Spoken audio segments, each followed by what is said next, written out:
Go back to the code. Yeah, just the bottom.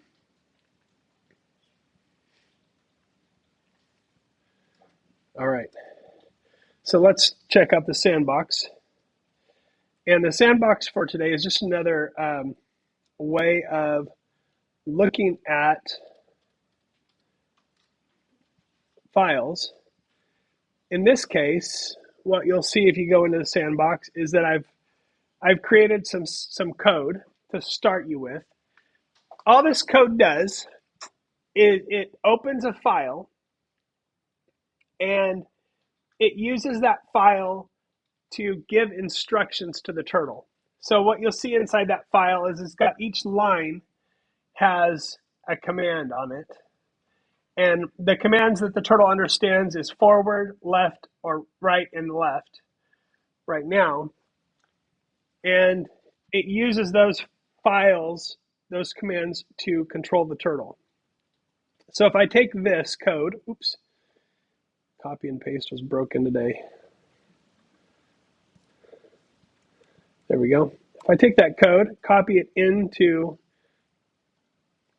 my program here.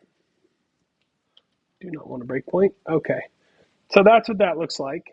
You don't really need to worry too much about the code right now, but I do recommend going through it so you can kind of see what it does. But this code requires also a text file. And this text file should be called rectangle.txt. So I'm going to copy that. And if I right click on my main project and just choose file, rectangle.txt, right, just type the name of the file and I paste those commands into that. Now, what will happen is this program is going to read this file one line at a time. And it'll say, for this line, I go forward 100, right 90.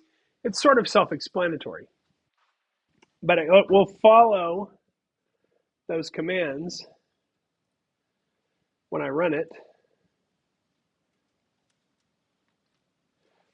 And it'll draw a little tiny rectangle.